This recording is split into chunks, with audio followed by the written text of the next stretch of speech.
What I tell you, for the culture! Run this through just like this, all the way through. We should get something out here. No, put it on the. Can you take this and put it on the table over there? Why? That doesn't reach that far. We can put a cord on it. It's fine. I'll just put it on the right there. I'll move my backpack and put it on the stool. Okay, and then just run it through to make sure we're good.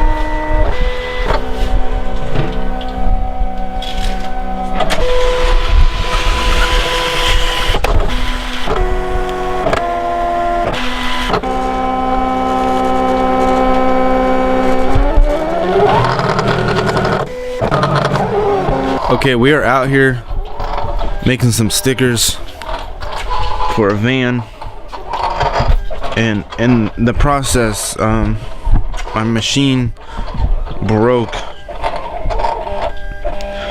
or well, it fell down on the ground. But other than that, my rollers have not been straight, so I think I have to break down and buy a new machine, a bigger one, because it's getting frustrating, and to the point, I don't know if anybody's ever got frustrated while they're working, probably in the process.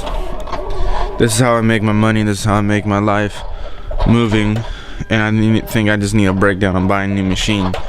The rollers I think are off, because every time I put the vinyl in there straight and start cutting, it just shoots off crooked onto the right side. So that's what's going down. We're out here making moves, trying to get this vinyl sticker job done. Well, in reality, when it should have took just an hour, it's been taking like 2. Completely fed up with this machine. As I'm sitting here waiting for this thing to get done, this machine has a mind of its own sometimes, and I've used it to the point where I think it's on its last leg, on its last life. One of the rollers, I believe, is broken, because I used to be able to do whole rolls of vinyl at one time, like throw a whole roll of vinyl and cut one humongous sticker, a bunch of stickers at one time, and now I can't, or it gets off tracks for some reason. But the point is, I gotta step my game up. But then I also make clothing. As you know, you watch the screen printing videos, I've helped plenty of people out. That's what I do for a living. I make clothes, stickers, you know, I make businesses look good, you know. I also make my own designs, and I've been making it because I live in Washington State, and our football team is the Seattle Seahawks. I was about to say the Sonics. I make these custom tie-dyed Seahawks hoodies. The tie-dye is custom, the graphic is custom. You're not gonna go to a sports store and find these hoodies anywhere else. I have an example of a hoodie that I made over here on Susan, but it's double printed on the graphic. That's why it's on Susan. It's just a example of what I can make. Susan's over here chilling, and she's seen better days. I found her on the side of the street, and I gave her a good home. But here's one of the tie-dye ones that I made, and it double printed on itself. Happens sometimes when you're screen printing, but this was just a test one. But then I started making really good ones, and I'll leave the link in the description below for my eBay store and my Instagram, and everywhere that I post all my clothes. I got sticker stuck on my finger. I was saying about the lady was, don't know her. It was an online sale. She bought some of these hand tie-dyed creations that I make by hand. You can't find them anywhere else. Anywhere. Or unless you see somebody wearing them, guess who made it? I did.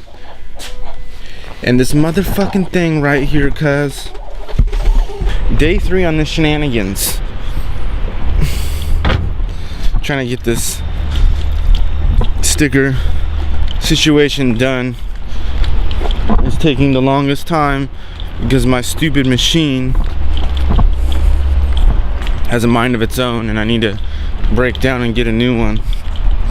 But So I was telling you the story about the lady that bought the hoodies, and she just repeatedly like fucking started nagging me.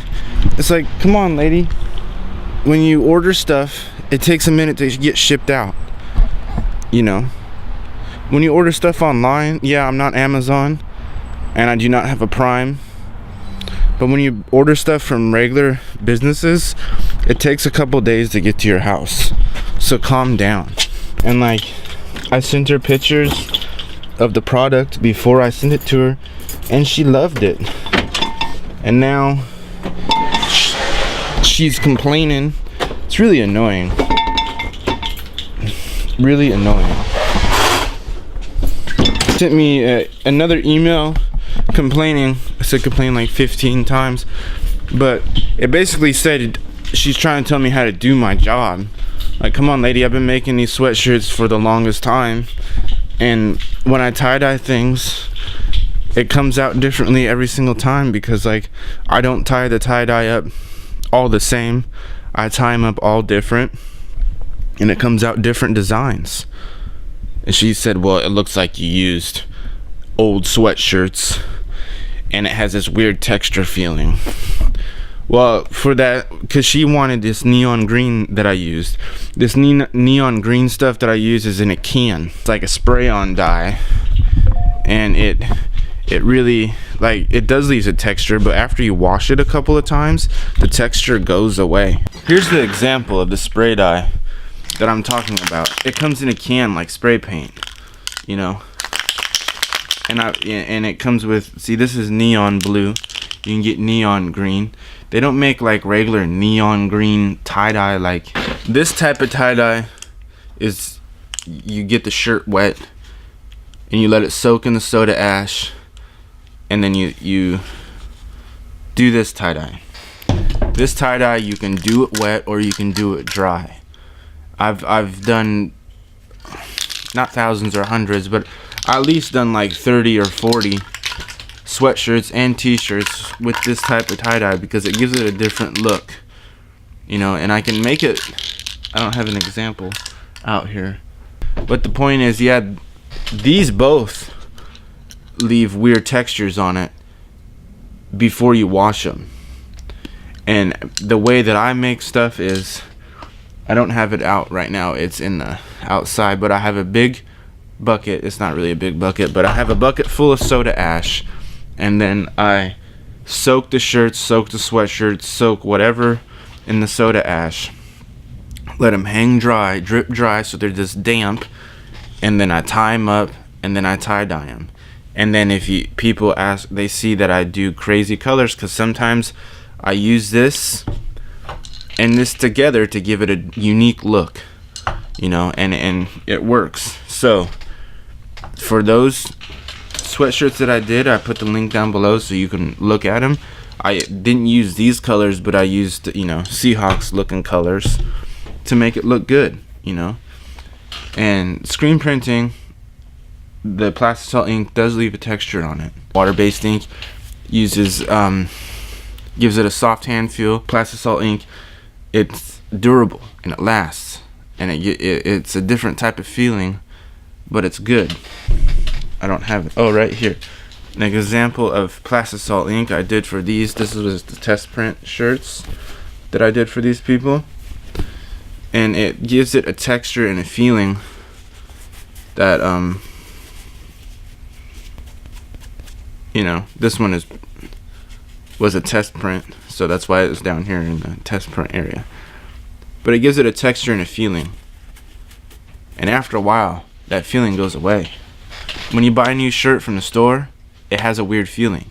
If you buy clothes from the store, you should wash them first anyway.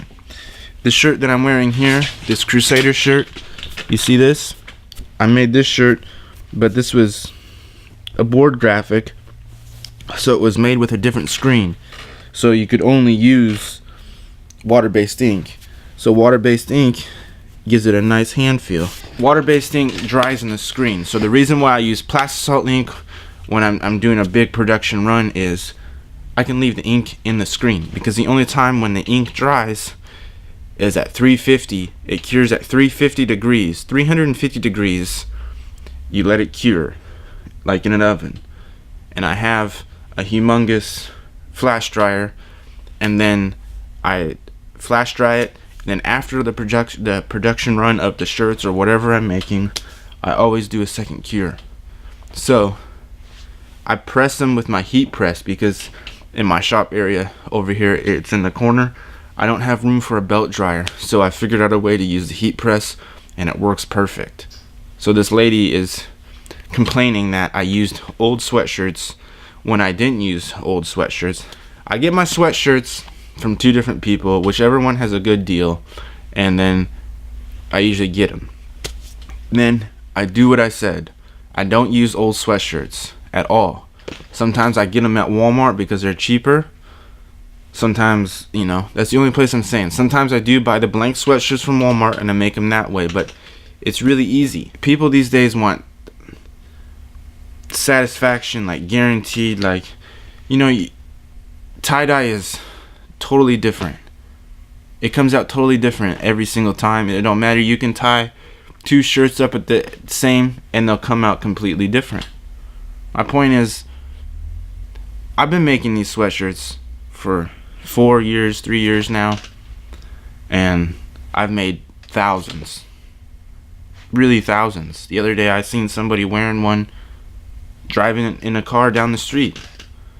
You know, I make unique gear, unique clothing, unique apparel, clothing to make you stand out from the crowd. Yeah, you can go to the store and go buy your Fred Meyer looking generic Seahawks, your generic Sonics, your generic Mariners t-shirt that everybody has, or you can stand out from the crowd and get a unique sports, you know, clothing that I hand make by hand to get the job done right. And now we have to fiddle faddle with my machine over here because it's haywire, and we gotta get these stickers done for the homie that owns his own painting business, and making stickers so it goes on his van to have more people call him to get more work. So, you know, I help people for their businesses. I can make you look good, and if you complain and try to get your money back because you're trying to tell me that the sweatshirts are stained, they're not stained. They're stained with tie-dye. They're stained with the tie-dye, you know. And the way that I make them is I tie-dye everything first. I wash it. These sweatshirts that I made, I washed it twice.